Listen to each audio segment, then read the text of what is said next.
Good evening, dear soul. This is Tara, and I'm so grateful you're here with me tonight.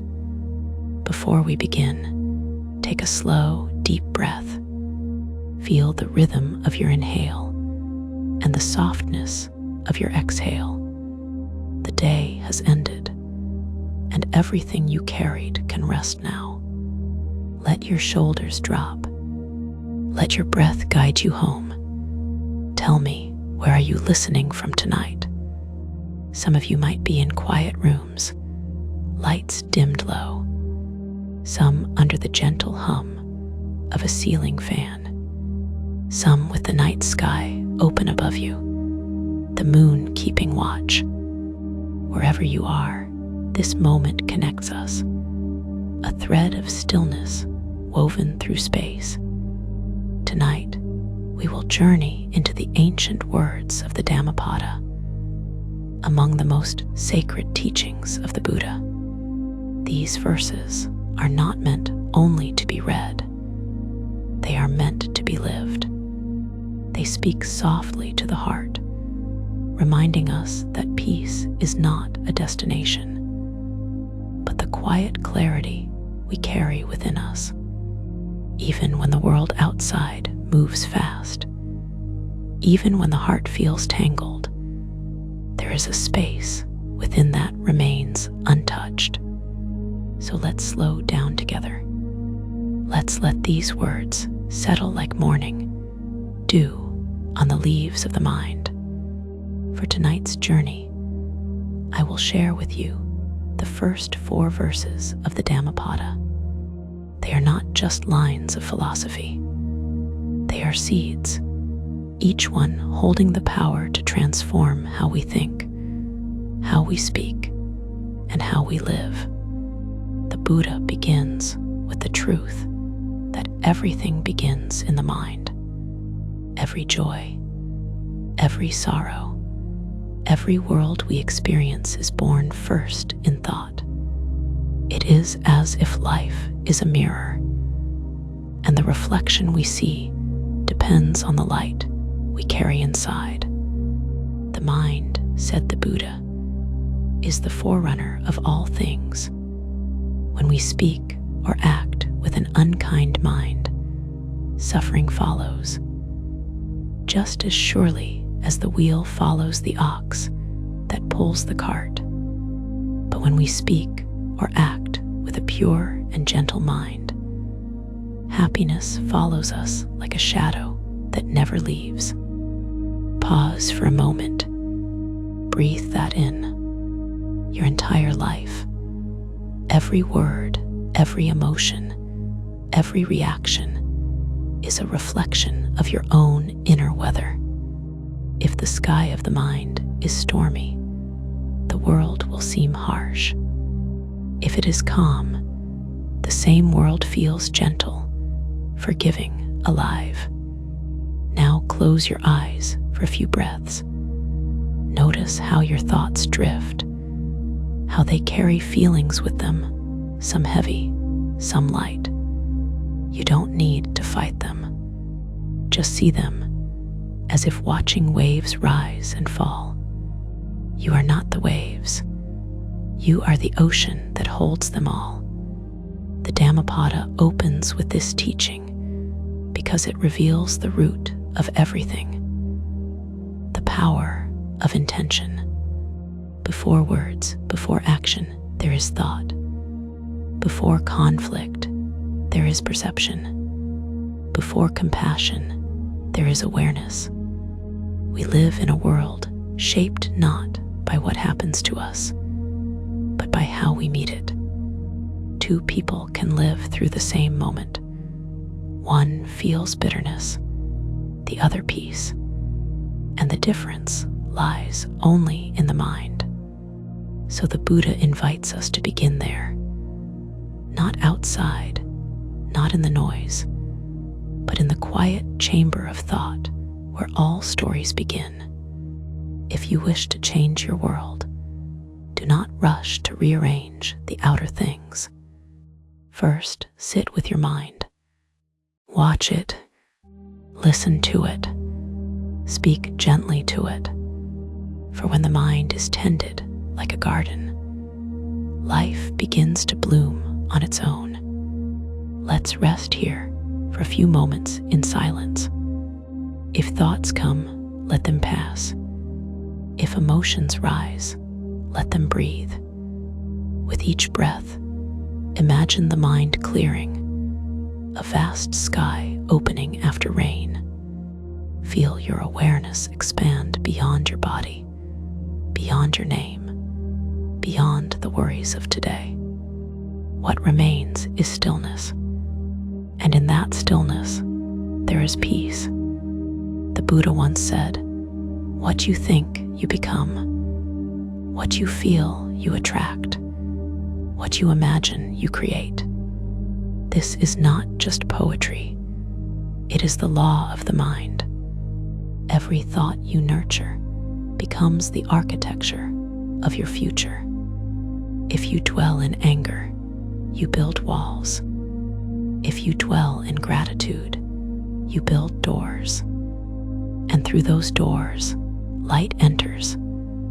So tonight, before we walk into the ancient stories of the Dhammapada, let us plant one simple intention. May my thoughts tonight be kind. May they bring peace to myself and others.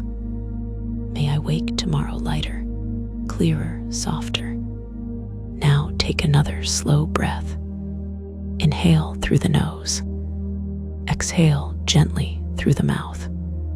Feel the body sink into the earth.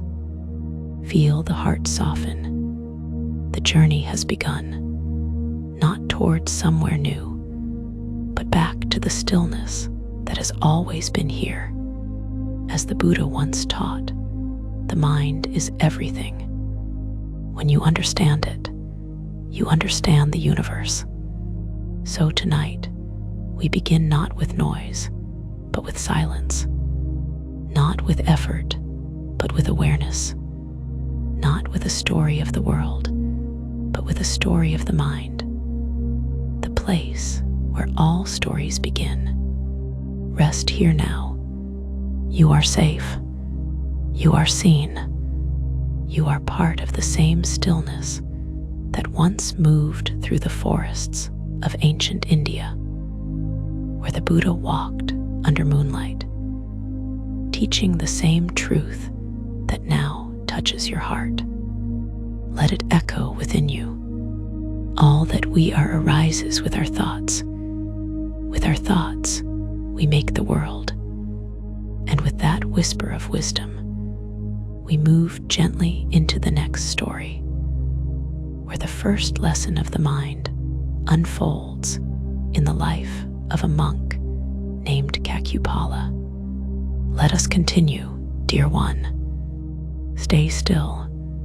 Let your breath lengthen and deepen, like a quiet stream flowing through a forest at dusk. You don't need to do anything now, just listen. Let these words settle like falling leaves, one by one, on the surface of your awareness. The Buddha once said, "All that we are is the result of what we have thought." Our minds are the sculptors, and our lives, their masterpiece or their mirror. What we see, feel, and experience in the world outside is often only a reflection of what lives within. Tonight, I want to share with you a story, gentle yet profound, about a monk who could not see the world with his eyes, yet saw truth more clearly than most. His name was Kakupala. He lived long ago, during the time of the Buddha, at the great monastery of Jetavana in Savatthi. Kakupala had once been a physician in a past life, but in this one, he had renounced the world to walk the path of awakening. He had become blind, not through old age, but through karma, a quiet echo of his own deeds from long before. One night, as he paced up and down in meditation, he accidentally stepped on some insects. At dawn, other monks noticed the crushed creatures and were disturbed. How could an enlightened one harm life? They whispered. How could a monk so wise commit such an act? They went to the Buddha with their doubts, their minds stirred by judgment. But the Buddha, serene and knowing, asked them gently, "Did you see him kill?" The monks lowered their heads. "No, blessed one," they said softly. Then, replied the Buddha, "just as you did not see him kill, he too did not see those living beings. And since he has attained enlightenment, no thought of harming could arise in him. His intention is pure." The Buddha's words carried a stillness that sank into their hearts. He then explained that Kakupala's blindness was the unfolding of an old seed, the fruit of an action done long ago, when he had once blinded another in anger. Even in awakening, the body may carry the ripples of past intention, but the mind, when freed, no longer suffers their sting. Pause for a moment here. Reflect gently on this truth. Our actions follow intention, and intention follows thought. Even when no one sees, the universe remembers. The mind, like a wheel, turns endlessly, carrying with it the weight of what we've planted. When the wheel moves through kindness, peace follows quietly. When it moves through hatred, suffering follows, as certain as a shadow at noon. So the Buddha spoke the first verse of the Dhammapada. All mental phenomena have mind as their forerunner. They have mind as their chief. They are mind-made.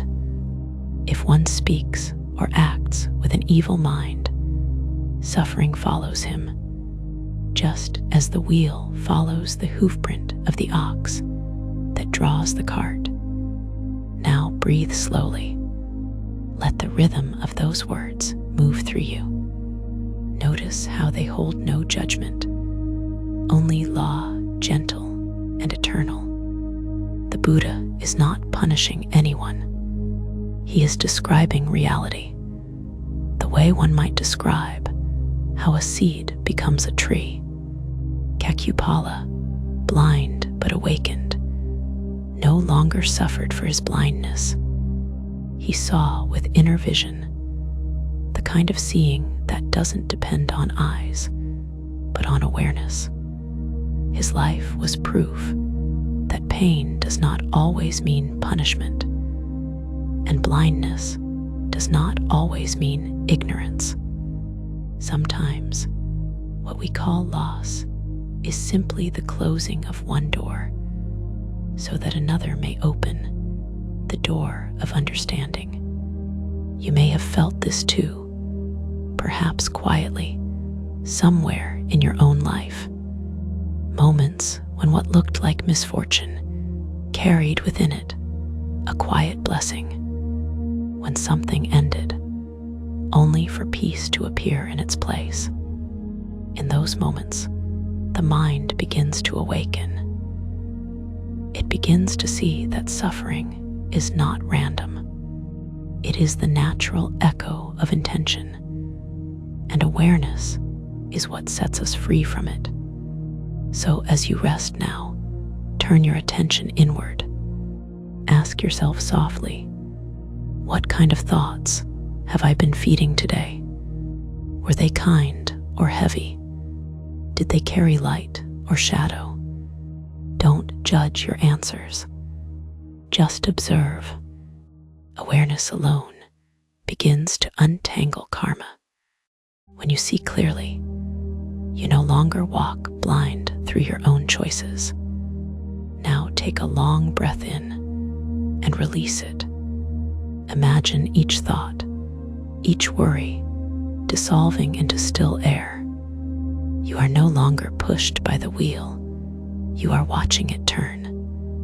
And as you watch, it begins to slow. The Buddha once said, "The mind is everything. What you think, you become." If this is true, and it is, then liberation begins not in the world, but in thought itself. If the seed is compassion, the fruit is peace. If the seed is anger, the fruit is pain. The universe only reflects what the mind commands. As you drift deeper into calmness, let this understanding take root. Every moment is an opportunity to begin again. Every breath, a chance to sow a new seed. You don't need to fix the past. You only need to awaken now. The wheel of karma keeps turning, but you can step out of its path. Through awareness, through understanding, through silence. Kakupala's story is not about blindness, but about seeing truly that everything we experience is mind-made, and every sorrow has within it the seed of wisdom. So rest here tonight in that awareness. Let it soften the edges of the day. Let it whisper to your heart, you are not what has happened to you. You are what you choose to think now. As thought becomes intention, intention becomes action, and action becomes destiny. The wheel will turn, but you can walk beside it, calm, awake, and free. And with that calm, we move to the next story. The story of how a single thought of anger once shaped a lifetime, and how compassion heals what vengeance creates. Stay with me, dear listener. Your breath is soft now. Your body knows how to rest. There is no rush, no need to reach anywhere. You are already here, where you are meant to be. The Buddha once said that every action begins in the unseen corners of the mind. Before we speak or move, a seed forms a thought, a wish, an impulse. That seed carries energy, and what we plant, we must one day meet again. Kakupala, the blind monk whose story we heard earlier, carried within him an old seed, a memory not of sight, but of intention. Long before he wore the robes of a monk, he had been a skilled physician in another lifetime. He healed the sick and was known for his knowledge of herbs. Yet pride had quietly grown in his heart. He wanted not only to cure, but to be honored, to be obeyed. And it was this subtle pride that became the shadow he could not escape. One day, a woman came to him, desperate and afraid. She had been losing her sight and begged the physician to restore her vision. In tears, she promised, "If you cure me completely, I will serve you and your family all my life." The physician agreed and prepared his medicines carefully. Days passed, and her eyes began to heal. But when she realized that full recovery meant she would become his servant, fear took hold of her. She lied. She told the physician that her sight had worsened. The physician saw through her deceit, and in a moment of anger, sharp and fleeting, but powerful, he gave her another ointment, pretending it was for healing. When she used it, her world went dark forever. He had blinded her out of revenge. That one act, born from pride and anger, rippled through lifetimes. Though the physician later repented and lived nobly, the seed had been sown, and when he was reborn as Kakupala, he carried that shadow within him. His blindness was not a curse from the heavens, but the natural unfolding of the energy he himself had set in motion. The Buddha shared this story not to frighten, but to awaken. He wanted his disciples to see that karma is not punishment. It is reflection. It is the mind's own echo returning home. When we understand this, life stops feeling cruel and becomes deeply fair. Pause for a moment. Let that truth rest in your awareness. Every harsh word, every small deceit, every unkind thought, they do not vanish into silence. They travel like seeds carried by the wind, and one day they bloom where we least expect. But the same is true for love, compassion, and understanding. Every gentle thought, every act of forgiveness, every whisper of kindness also takes root, and one day returns as peace. The mind is a garden that never sleeps. Every thought is a seed, every emotion a season, every action a harvest. You may not see the results today or tomorrow, but nothing planted in the mind is ever lost. So breathe now. Imagine your mind is soil, soft, dark, fertile. See yourself choosing the seeds you wish to plant tonight. Perhaps patience, perhaps gratitude, perhaps peace. You need not force anything to grow. Just plant them and let silence water them. The Buddha once said, "Hatred does not cease by hatred, but only by love." This is the eternal law. In that truth lies freedom. For the one who forgives, the wheel of karma slows. For the one who loves, even pain becomes a teacher. Kakupala's story is a reminder that our past does not define our future. Though he once acted in ignorance, he later attained enlightenment, seeing with the inner eye that no blindness could touch. This is the grace of awareness. The moment we truly see our mistakes, they lose the power to bind us. Awareness transforms karma into wisdom. Think of your own life now. Are there moments that still echo in your heart? Things you wish you had not done, or words you wish you had not said? Instead of pushing them away, bring them gently into the light of understanding. Tell yourself, I see this.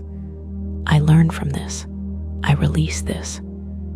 Forgiveness begins not when others absolve you, but when you meet yourself with compassion, when you realize that suffering is not a punishment, but a path.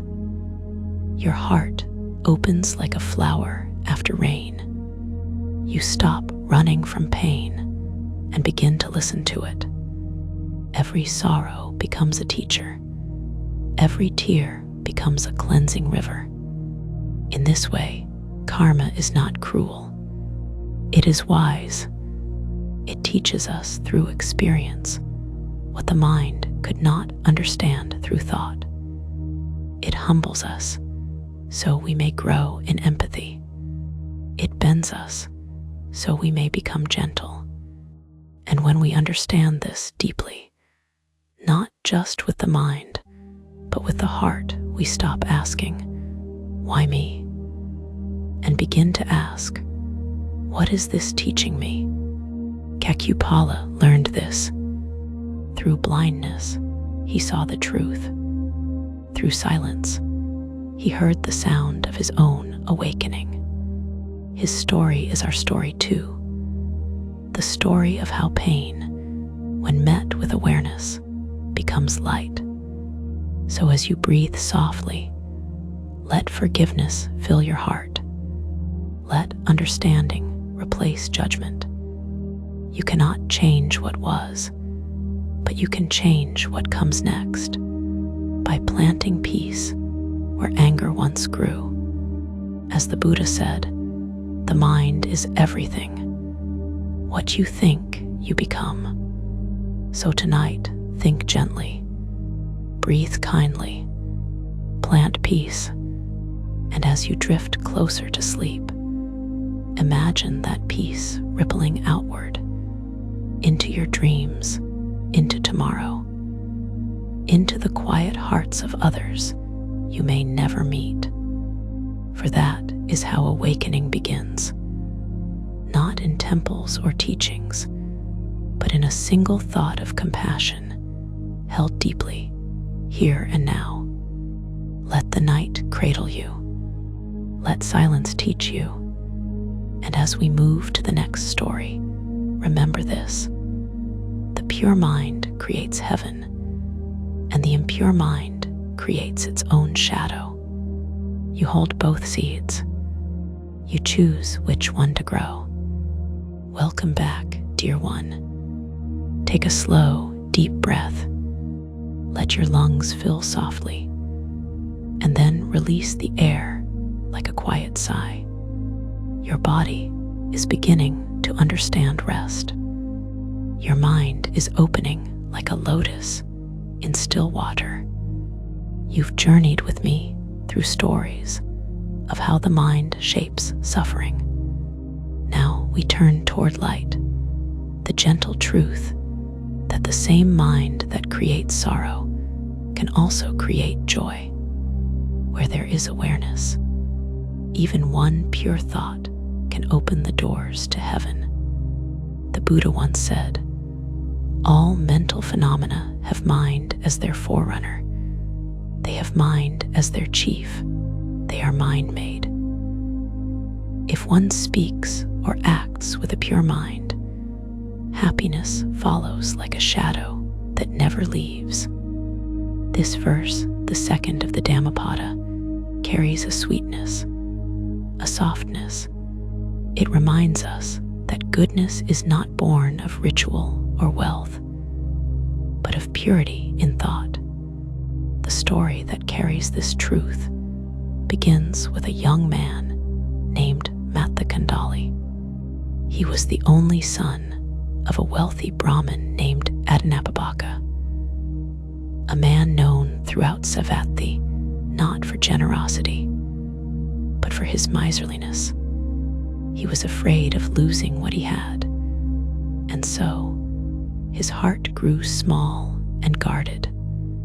Even the gold ornaments he made for his son, he crafted himself, unwilling to pay others to do the work. Every decision he made was born from fear of loss. But life, as it always does, began to change. One day, Kandali fell ill.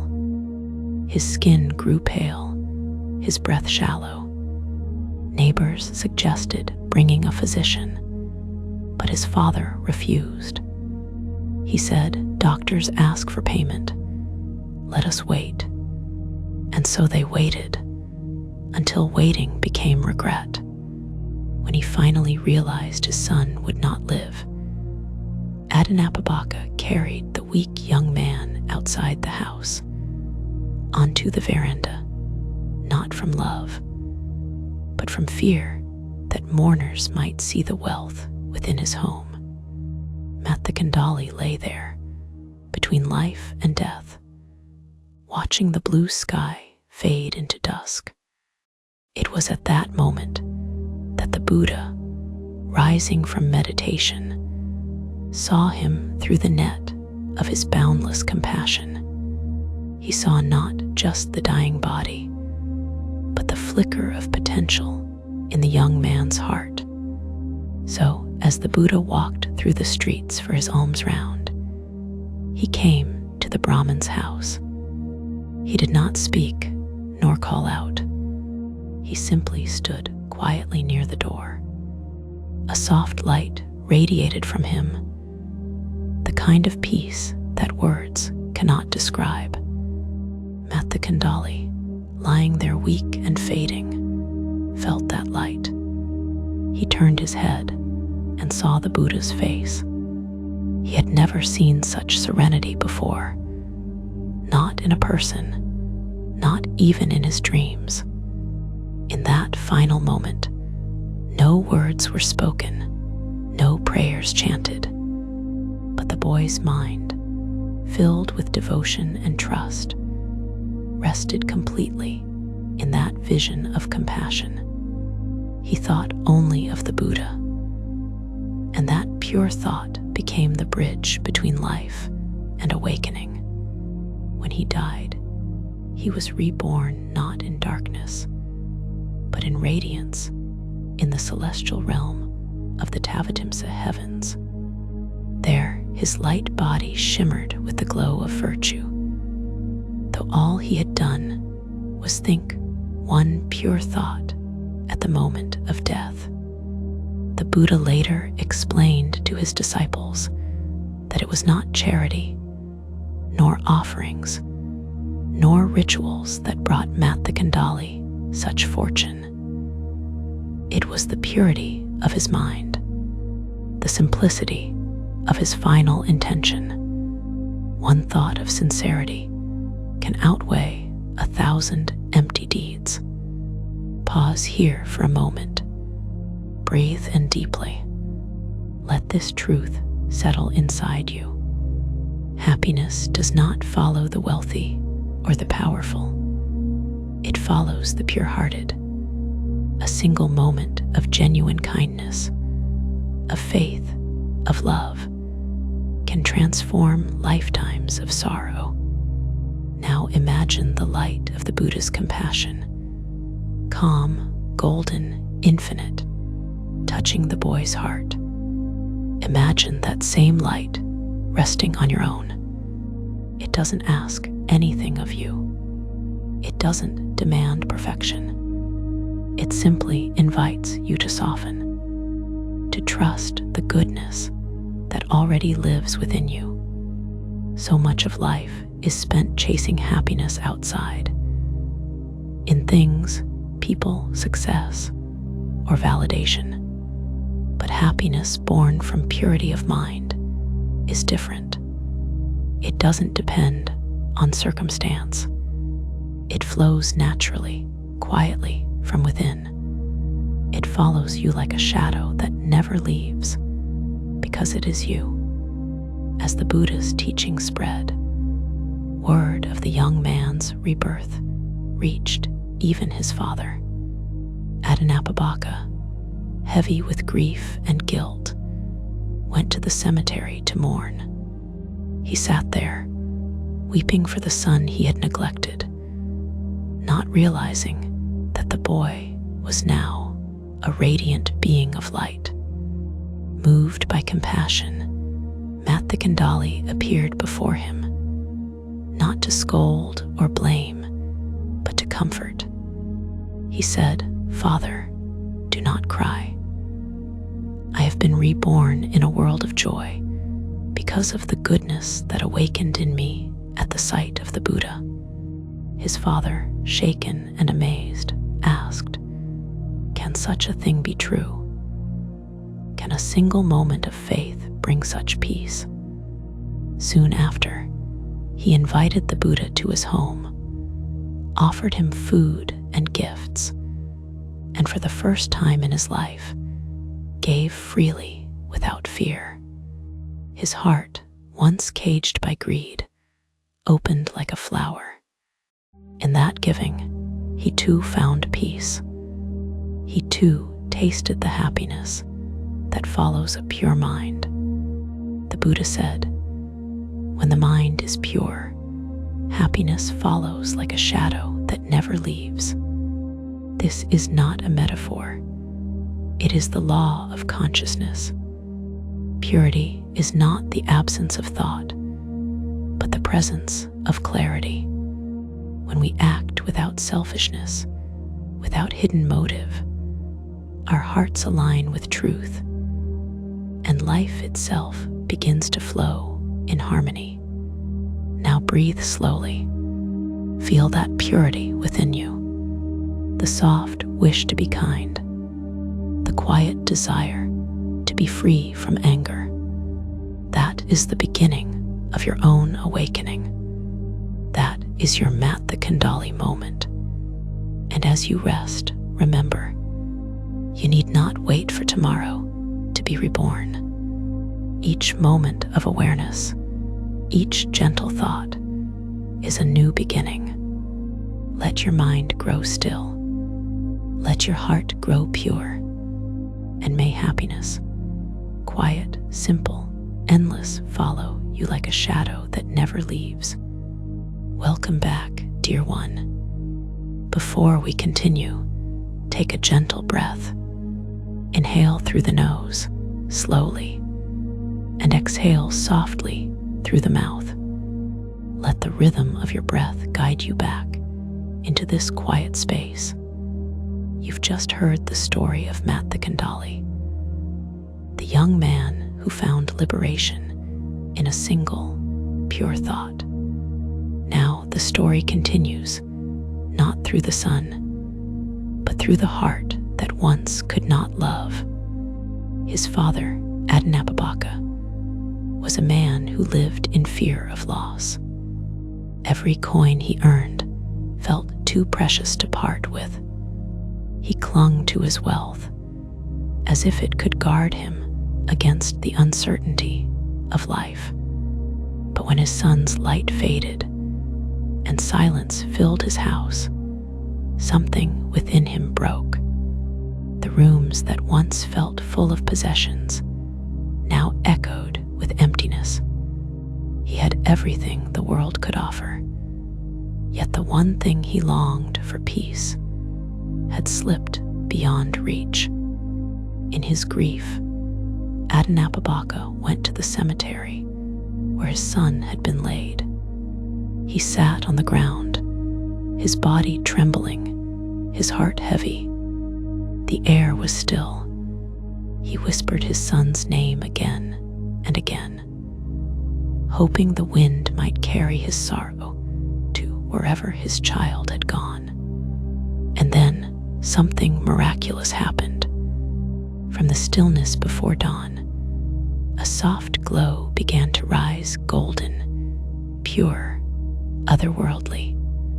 Before his eyes stood Mat the Kandali, not as a pale and sickly youth, but as a radiant being clothed in light.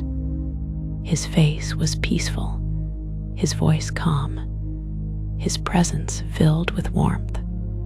"Father," he said gently, "do not cry for me. I am well. I have been reborn among the devas in the world of joy. I have found peace, for my heart was pure when it met the Buddha." The father's tears froze. His breath caught between disbelief and awe.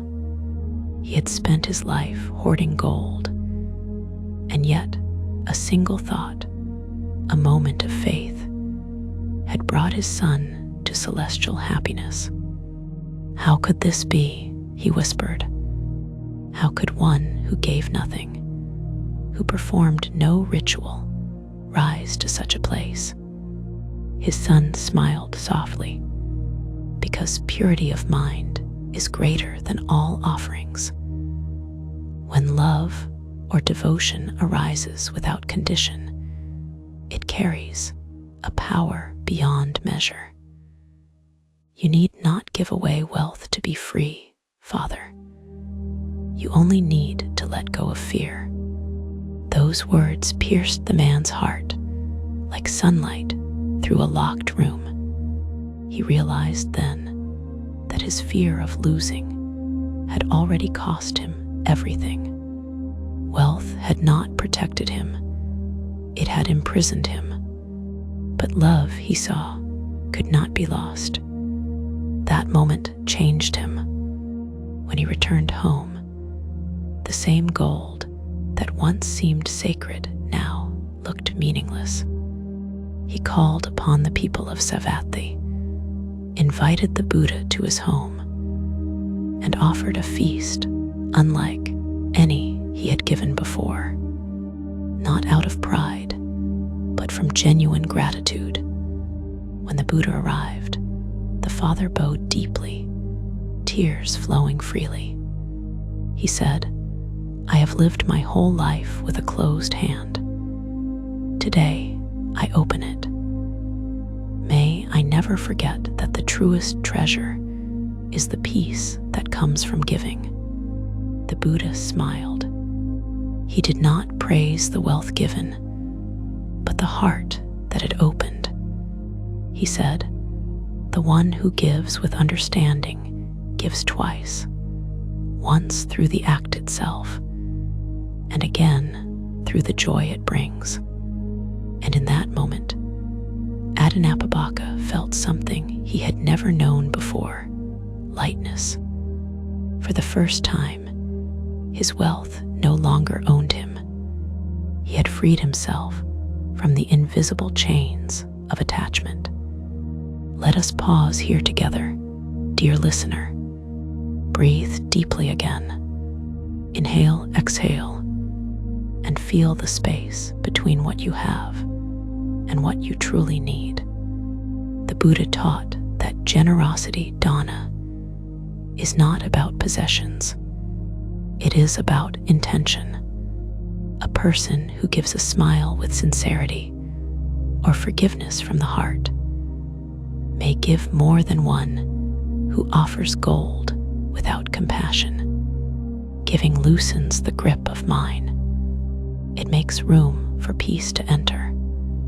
As Adanappabhaka continued to follow the path, he learned that the joy of giving did not lie in the applause of others, but in the quiet transformation within himself. Each act of sharing, each thought of kindness was like a light in his once darkened home. He donated much of his wealth to the Sangha, and his heart, once guarded, became gentle. He no longer feared loss, because he had discovered something no one could take away: contentment. The Buddha's teaching in that moment became the second great verse of the Dhammapada. If one speaks or acts with a pure mind, happiness follows like a shadow that never leaves. That shadow of happiness is not a fleeting joy, not excitement or pride. It is the steady calm that stays even when life changes. It is the warmth that lingers after a kind act, the ease that comes from a conscience at peace. Take another breath slowly. As you exhale, imagine releasing something you've been holding: a worry, a resentment, a fear of losing something dear. See it dissolve into the night air. You don't need to hold everything. What is meant for you will remain. What leaves was never yours to keep. Adanappabhaka's awakening is a reminder to us all. It is never too late to change. No heart is too hardened to soften. Even a life built on fear can become a life of compassion if awareness touches it. So tonight, as you lie here, let go of your grasping. You are already safe. There is nothing to defend. Let gratitude fill the spaces where fear once lived. Feel that peace spreading through your body, from your chest to your arms, from your arms to your fingertips, like warm light. Let it wash over you like the golden glow of dawn. This is the happiness that follows a pure heart, quiet, in enduring, eternal. And as the night deepens, know this: the act of giving begins not with your hands, but with your mind. When you release attachment, even your breath becomes an offering. You inhale the world, you exhale love, and that is enough. Tomorrow will come in its own time, but tonight, let peace rest where greed once lived. Let generosity be your breath. And as we move toward the next story of pride, anger, and forgiveness, carry this truth within you. When love is freed from possession, it becomes limitless. And when the heart opens, it never closes again. Take a gentle breath in and a long, slow breath out. The rhythm of your breath is your companion on this journey. Quiet, steady, timeless. Let the mind rest. Let the heart open just a little more. You've walked with me through stories of seeing and healing, through the light of generosity and the power of pure intention. Now we step into one of the Buddha's most subtle teachings, the lesson of anger. It begins not in fire, but in hurt, and it teaches us that the truest victory is peace within. In the monastery of Jetavana, where monks once gathered beneath the shade of great trees, there lived a monk named Tissa. He was related to the Buddha by blood, the son of his maternal aunt. But though his robes were the same color as those of the enlightened ones, his heart had not yet learned humility. Tissa had joined the Sangha in his old age. His hair was gray, his hands slow, but his pride still sharp. He believed that because of his age and connection to the Buddha, he should be treated with reverence. He expected others to bow first, to serve him, to offer him seats of honor. And when the younger monks did not, he grew bitter. In those quiet halls, where the sound of birds mixed with the murmur of chanting, anger began to whisper in his mind. He thought, they insult me, they ignore me, they should know who I am. The words echoed, each repetition deepening the thorn of resentment. He began to withdraw, avoiding the others, yet speaking ill of them behind their backs. And when they corrected him, gently, he would burst into tears, not of sorrow, but of wounded pride. Eventually, his complaints reached the Buddha. Tissa came before him, weeping and trembling, saying, "They mistreat me, blessed one. They mock me and do not honor me." And behind him stood the younger monks, silent but saddened, for they knew the truth. The Buddha looked upon them all with quiet compassion. He did not rebuke nor praise. He simply spoke, his voice calm as still water. "Tissa, you call others unkind, yet it is your own anger that disturbs you. You say they disrespect you, yet it is pride that clouds your vision.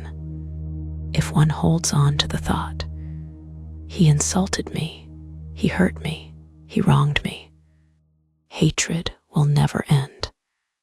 But if one releases that thought, peace will arise." And then, in the deep silence that followed, he spoke the verses that would become the third and fourth of the Dhammapada. He abused me, he ill-treated me, he defeated me, he robbed me. For those who harbor such thoughts, hatred never ceases. He abused me, He ill-treated me. He defeated me. He robbed me. For those who do not harbor such thoughts, hatred ceases. The words fell softly, like rain on parched earth. No thunder, no condemnation. Only truth, quiet, direct, and freeing. Tissa lowered his head. For the first time, he saw clearly that his pain was not caused by others, but by his own clinging to me and mine. The thorn of anger had been lodged not in the world, but in his heart. And as he wept again, this time the tears were different. They were cleansing, like rain washing dust from a leaf. Pause here for a moment, dear one.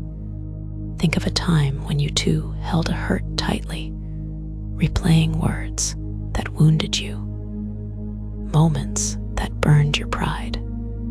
See how easily the mind returns to that memory, as if touching a bruise just to see if it still hurts. That is the nature of anger. It does not live in others.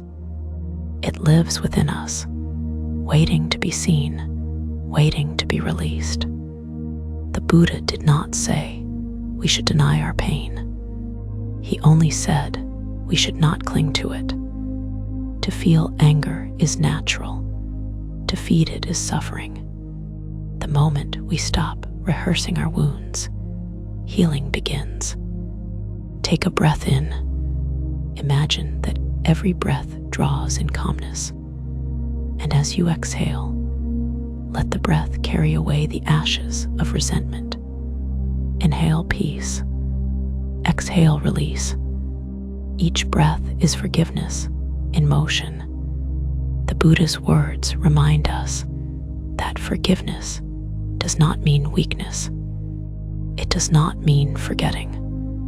It means choosing freedom over bondage, light over heaviness. When we forgive, we are not saying that what happened was right. We are saying that we no longer wish to suffer from it.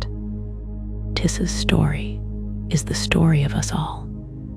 We've all felt unseen, disrespected, hurt. But every time we replay those feelings, we tighten the knot within. The Buddha invites us instead to loosen it, gently, patiently, through understanding.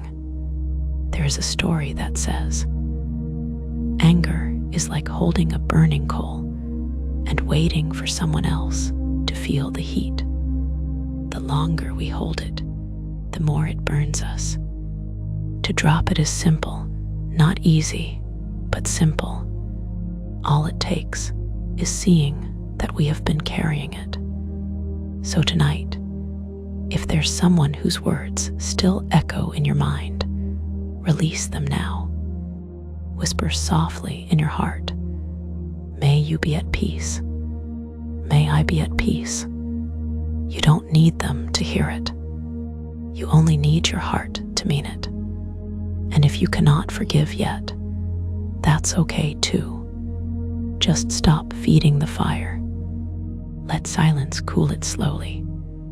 The Buddha's teaching is clear. The more we resist anger, the stronger it grows. The more we understand it, the weaker it becomes. Awareness is water to the flame. As Tissa learned to let go, his anger began to fade.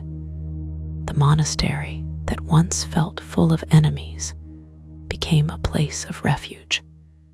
He began to see that those who had corrected him were not attacking him. They were reflecting his own pride.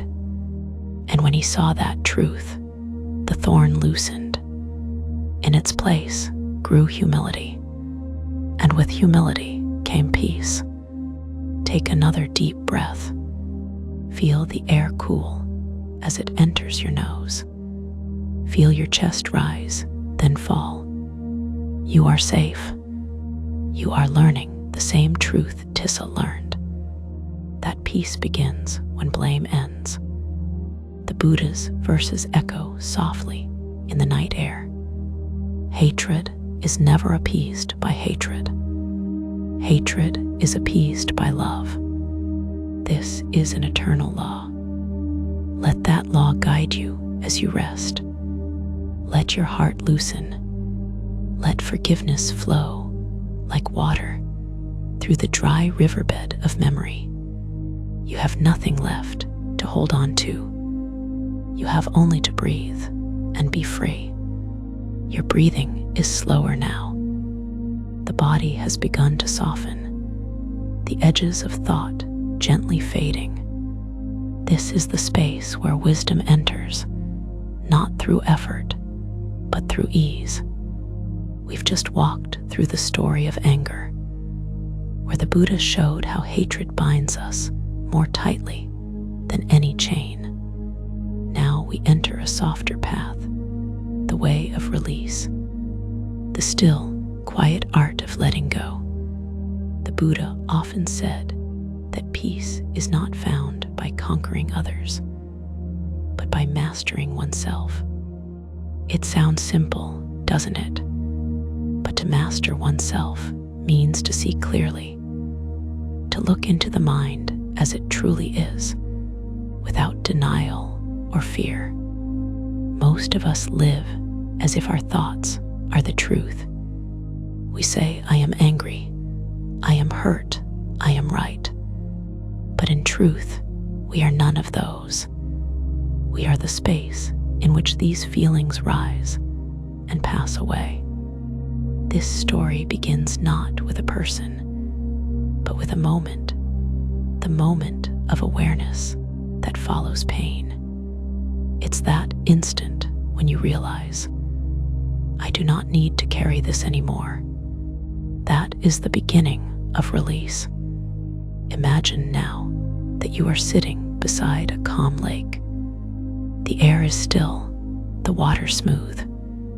When you drop a stone into it, ripples form, gentle, expanding circles that move outward until the lake returns to stillness. The mind is like that. Every thought, every emotion creates a ripple. If you keep throwing stones, anger, fear, resentment, the water never clears. But when you stop, when you simply watch, the ripples fade on their own. This is what the Buddha taught to those who struggled with their own storms. He said, to release anger is not to forget. It is to see clearly that holding on serves no purpose. Let the mind reflect the world like still water, clear, untouched. One of the monks once asked, but how can I stop the thoughts, blessed one? They return on their own. And the Buddha smiled. Do not stop them, he said. Understand them. Like a bird crossing the sky, the mind leaves no trace if you do not chase it. Pause here for a moment. Breathe softly. Close your eyes. Feel your thoughts moving, one after another, like clouds drifting across a quiet sky. You don't need to push them away. You only need to remember, you are not the clouds. You are the sky, wide open and untouched by what passes through. When you stop fighting the mind, peace arrives naturally, not as something gained, but as something revealed, like the blue sky uncovered when the storm subsides. In his teachings, the Buddha often compared attachment to a burning rope. The tighter you grip it, the more it hurts. But the moment you loosen your hold, the fire loses its power. Release is not defeat, it is wisdom. The path of release does not demand that we give up our lives or our loves. It asks only that we see clearly where we cling. We cling to praise and blame, to success and failure, to being right, to being loved, to being seen. But all these are like bubbles, shining, beautiful, and gone the moment we try to hold them. To live freely is not to have nothing, but to let nothing have you. You might wonder, but if I stop holding on, won't I lose everything? The truth is the opposite. When you let go, life begins to flow again. What is meant to stay, stays. What is meant to pass, passes without pain. You stop fighting the river and begin to move with it. Let's take a breath together. Inhale through the nose deeply. Now exhale through the mouth, releasing something you've been clinging to, maybe a worry, a regret, or an old story you keep repeating. Let it go. Again, inhale calm. Exhale control. Each breath is a small act of freedom. The Buddha once said, "When the mind is silent, then it sees clearly." And in that seeing, there is nothing to cling to. This is the heart of the path of release, not a rejection of the world, but a gentle acceptance of it. When you stop resisting what is, peace arrives like a visitor who has been waiting all along. The story of Tissa taught us that peace cannot live where resentment is fed. But the deeper lesson is this: when we release others, we also release ourselves. The person we forgive may never know, but our heart will. It will breathe again. There is a beautiful parable that captures this truth. A monk once carried a woman across a river because she could not cross alone. Hours later, as he walked with his companion, the younger monk asked, "Why did you carry her?" "We monks are not to touch women." The older monk smiled gently and said, "I set her down at the river's edge, brother. Why are you still carrying her?" How many of us, too, still carry the weight of old moments long after they have passed? Release means setting them down. It means trusting that the past cannot touch the present unless we invite it to. Now, as the night deepens, imagine yourself walking through a quiet forest. The moonlight falls gently on the path before you. You carry a small bag in your hands, heavy, filled with memories, grudges, fears. Ahead, there is a small stream, its waters cool and clear. You kneel beside it. You open the bag, and one by one, you place each burden into the stream. Watch as the water carries them away. You feel lighter with each release. Soon the bag is empty, and in its place, you find peace. Take a deep breath now. Feel that peace filling your body. It begins in the chest, spreads to the shoulders, down the arms, and into the fingertips. It feels like space, wide and still. This is release. The Buddha's path was not a call to escape the world. It was an invitation to meet the world without chains, to live fully, love deeply, and yet remain free. As you drift closer to sleep, remember this truth. Freedom is not something you find. It is something you stop losing. Every time you release a thought, a wound, a fear, you return home to yourself. And as you rest in that quiet home, know this: you are already whole, already free, already complete. Breathe softly. Rest deeply. The path of release is not ahead of you. It is within you, unfolding in each moment of surrender. The night has grown still. The body is quiet, the mind gentle. If you listen closely, even silence begins to hum, a soundless vibration, like the pulse of existence itself. This is the space where truth becomes clear. We've spoken of release, of letting go, of softening the heart. Now we arrive at the foundation beneath all of it, the law of cause and mind. The Buddha called it a universal law, eternal and unwavering, not given by gods, not enforced by fate, but arising from within every thought we think. He said, mind precedes all things. Everything we experience, joy, sorrow, beauty, pain, begins as a movement within the mind. Like a painter before a blank canvas, we carry the brush. Our strokes, our colors, our choices create the world we see. But most of us, without awareness, keep painting the same picture again and again. We wonder why we meet the same people, face the same patterns, feel the same pain. Yet the Buddha would smile and say, "Look not at the world, but at your thoughts. For the world is born there." Pause for a moment. Breathe deeply. Inhale peace. Exhale the noise of the day.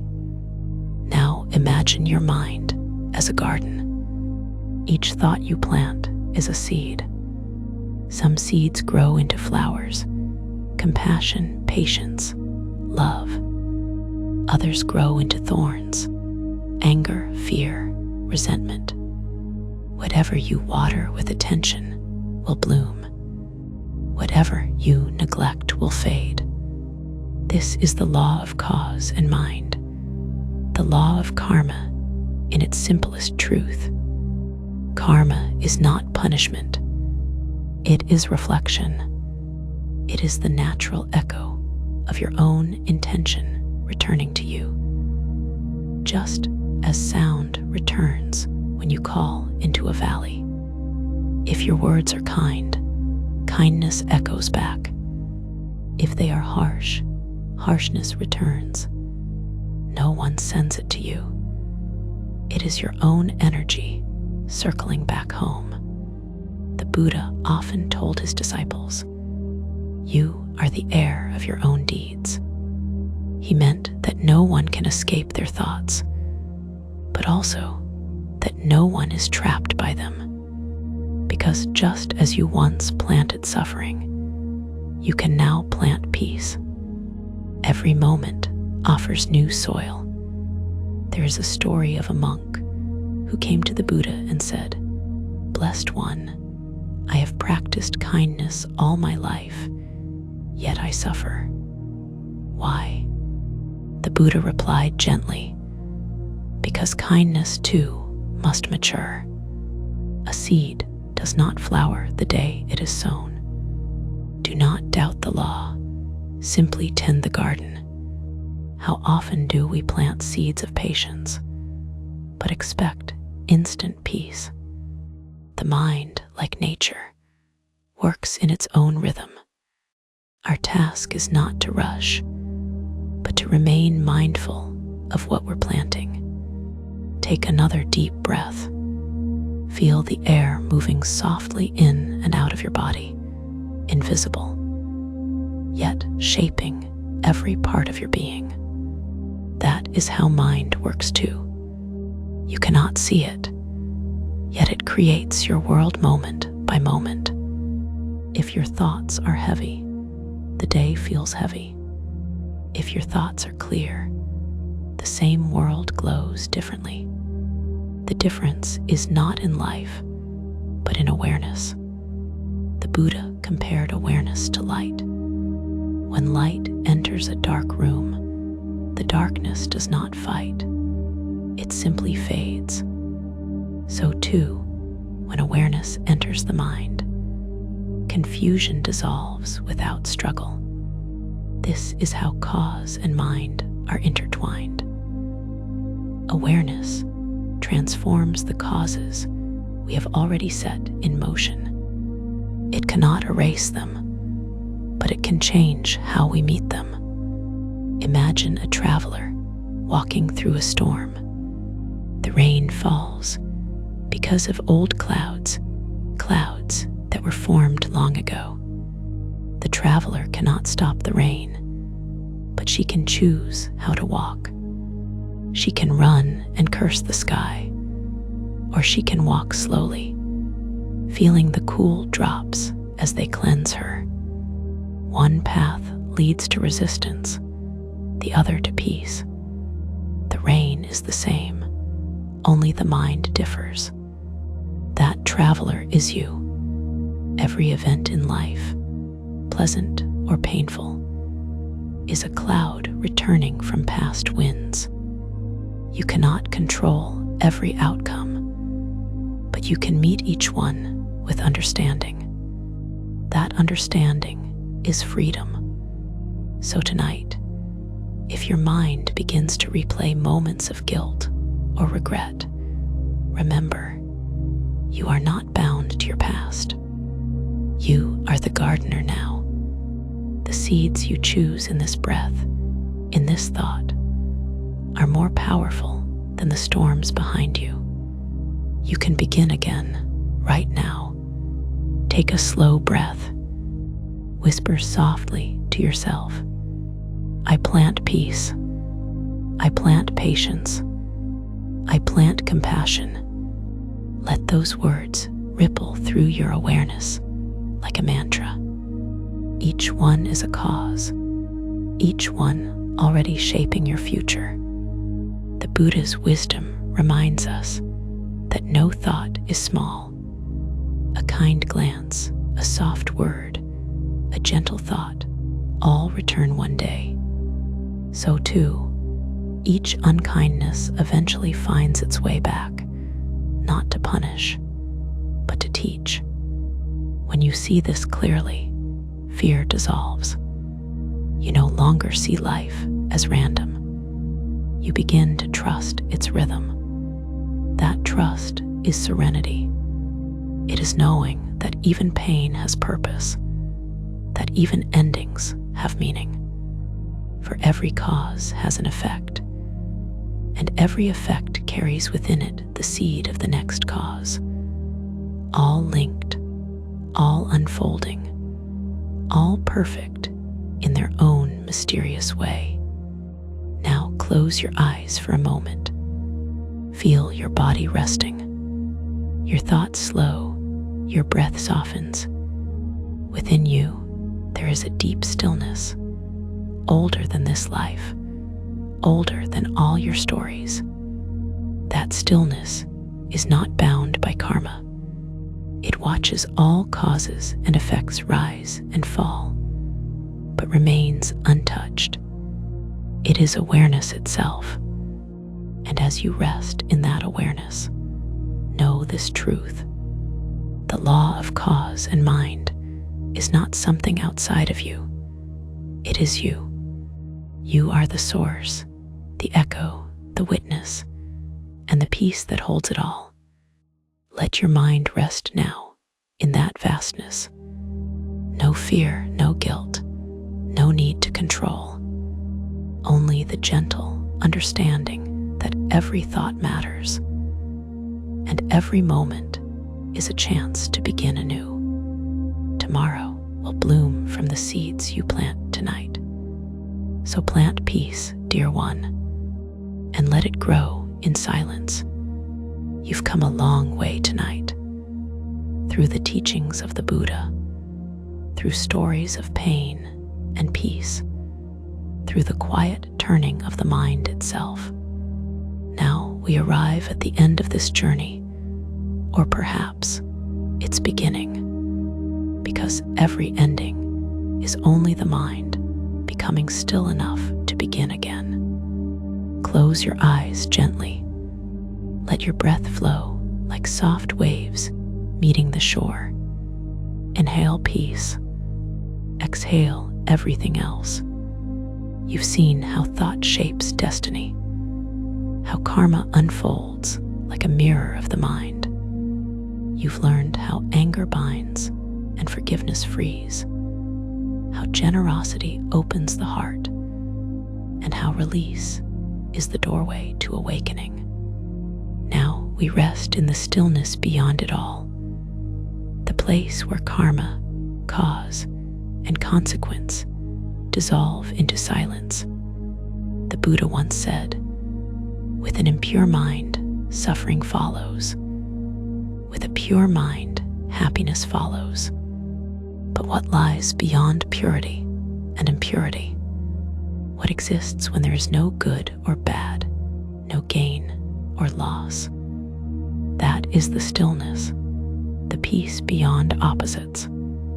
It is said that when the Buddha attained enlightenment under the Bodhi tree, the earth itself trembled, not because the world had changed, but because someone had finally stopped fighting with it. He saw the web of cause and effect clearly, each thread connected, each event inevitable. And in that seeing, the struggle ended. He did not destroy karma, he understood it. And understanding is freedom. Take a deep breath slowly. Feel how the air moves through your chest, then fades without resistance. This is how life moves through you, arising, passing, returning to stillness. No moment clings to another. No breath demands permanence. Everything flows, everything fades, everything rests again in peace. When we live unaware, we chase. We chase happiness, we chase meaning, we chase control. But the Buddha's final wisdom was that peace is not found through chasing. It is found when chasing stops. Imagine a still pond under moonlight. When the wind stops, the surface becomes clear. You can see the reflection of the moon perfectly, not because the moon arrived, but because the water ceased to move. So too, when the mind stops chasing thoughts, the truth appears effortlessly. This is the stillness beyond karma, not a place, but a realization that you are not the doer, but the witness, that all events, all lives, all experiences rise and fall like waves, while you, the awareness, remain unchanged, infinite, calm.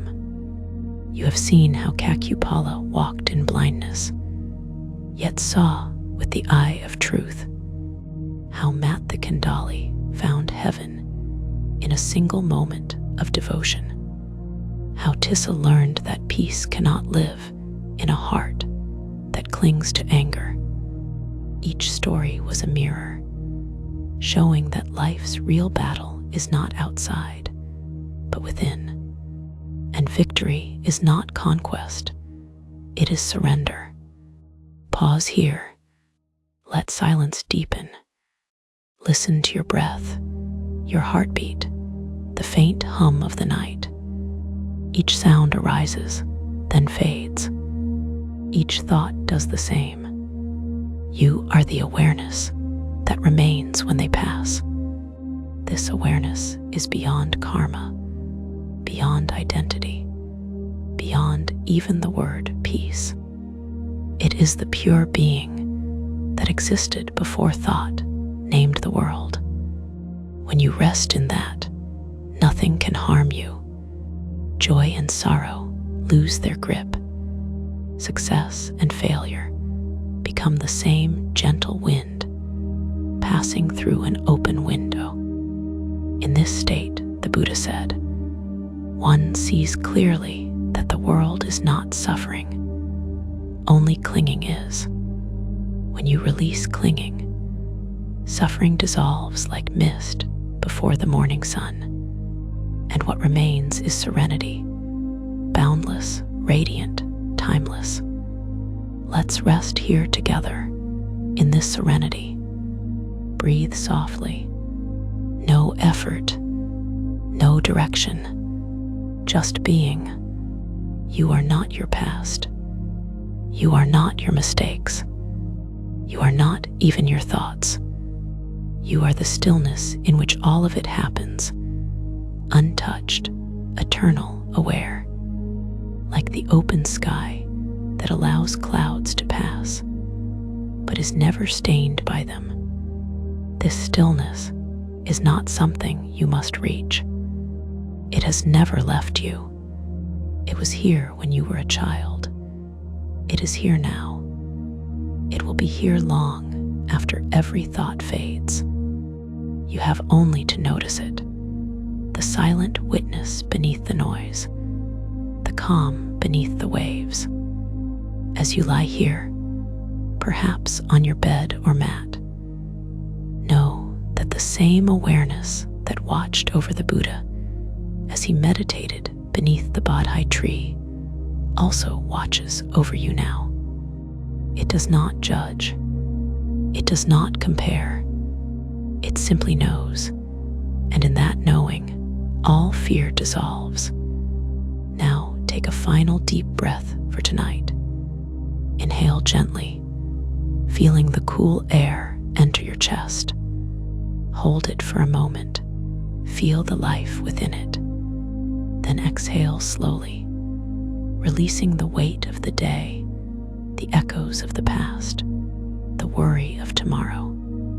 What remains after that breath is the same peace that lived in the Buddha's heart, the same peace that moves through all beings, all times, all worlds. You have walked through karma and beyond it. You have seen that the mind creates, clings, releases, and finally rests. The stillness you feel now is not the end of your journey. It is your true nature, quiet, eternal, aware. So as you drift into sleep, let this truth cradle you. Nothing is missing. Nothing is broken. You are already whole. You are already free. The Buddha once said, "There is an unborn, unbecome, unmade, uncompounded. Were it not so, there would be no escape from the born, the made, the compounded. That unborn is the stillness within you, the space between each thought, the silence after every breath. Rest there now. You have nothing left to seek. Let the world fade into dream. Let peace become your final thought. And as sleep takes you, may you awaken not only in the morning, but in the deeper light of awareness itself. Good night, dear soul. May your dreams be clear. May your mind be still. And may the quiet wisdom of the Buddha walk beside you, now and always.